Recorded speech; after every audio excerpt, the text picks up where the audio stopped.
Hey guys, I'm Colwen, back with another Transformers video. Today I've got Transformers War for Cybertron, Kingdom Wars, Core Class Megatron.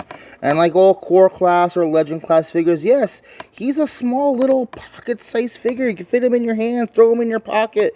He's a fun toy on the go. And he is straight up an enjoyable figure on his own. So let's get him nice and straightened out, and let me bring in my film noir Spider-Man. We can bring in here Scourge. We've got Soda Can. We've got Hubcap. You good there, film? Alright.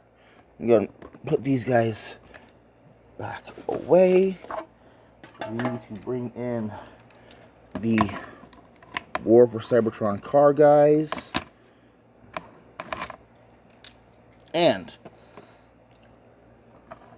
they just look good together. Like, if you're gonna get a if you're gonna get a Core Class Megatron, you really should get a Core Class Optimus Prime to go alongside him. Because, like, that legit looks good.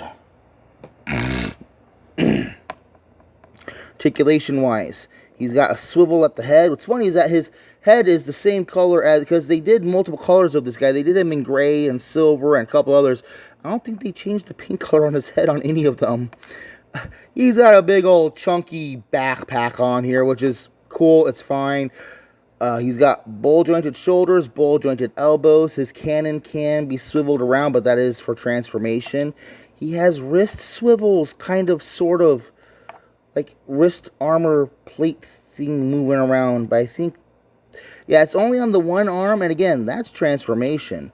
He has a dedicated waist joint. I think that's also transformation, though. So, no. He has a waist joint. Ball-jointed hips, ball-jointed knees.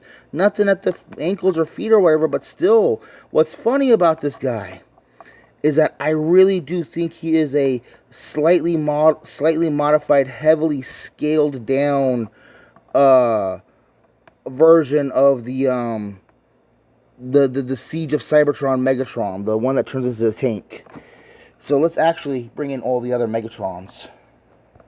Alright, so let's bring in all the Megatrons. I have 2006 Classics Megatron, and he's going to be fun to film later on in Robot Mode. Oh, come on. Does he really need to do that? That is annoying with him. Where do we have next? We've got Transformers Prime Deluxe Class Megatron.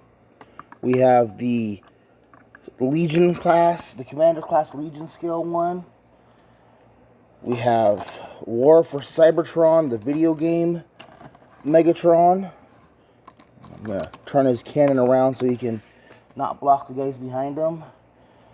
We have the comic book Megatron from the 30th anniversary, Thrilling 30 line, I want to say. We have the red Megatron.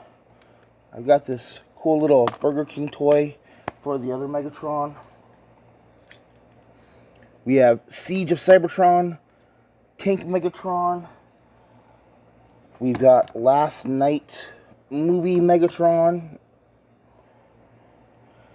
And we've got the Kingdom Wars Core Class Megatron. You know, the fun thing about Megatron as opposed to Optimus Prime is that Megatron's been all kinds of stuff. He's been a gun, Classics. He's been a weird space jet thing, the Prime guys. He's been a tank. He's been several different tanks. He's been several different jets.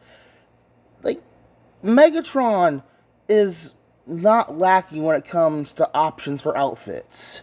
Let me go ahead and get these guys cleared out. Okay, so back to G2 Megatron himself.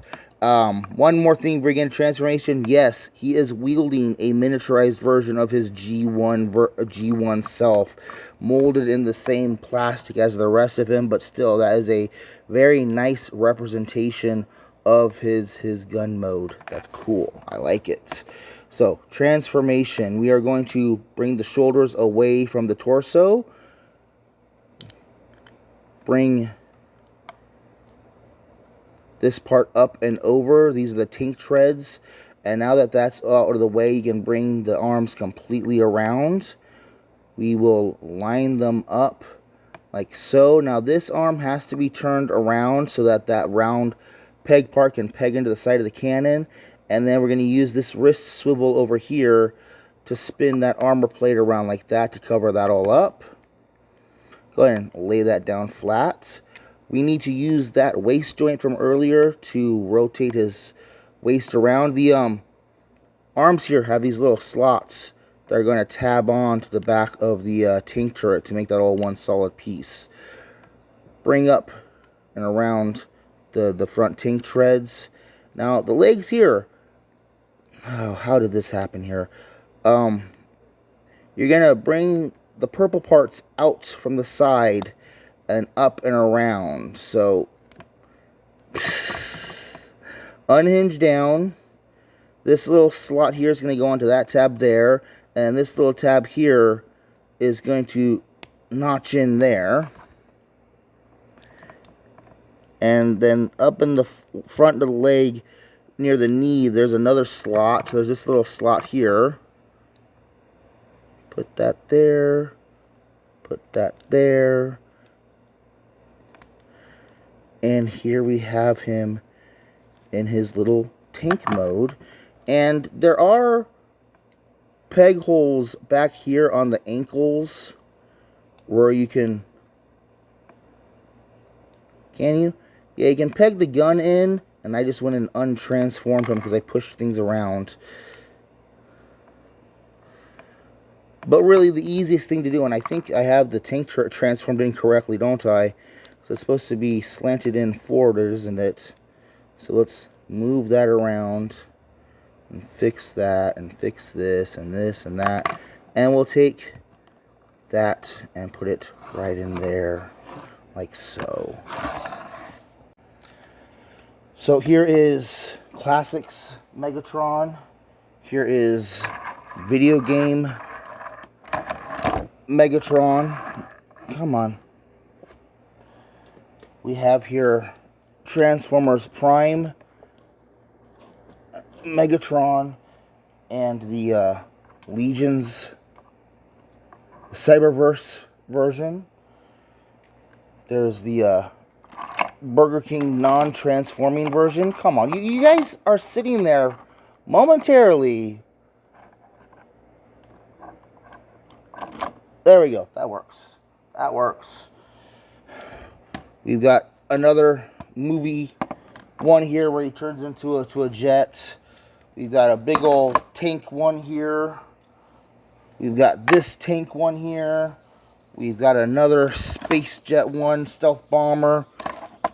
Yeah, he's got a whole lot of, and you can see right here how, yeah, there is a lot of similarities between those two tank modes. You could probably see the similarities in the robot mode too. But just look how drastically he is just from two different versions of a tank. And like two different versions of a space jet fighter. You know, like Megatron, he don't care. He turns into whatever he wants to turn into. Well, let me get these cleared out.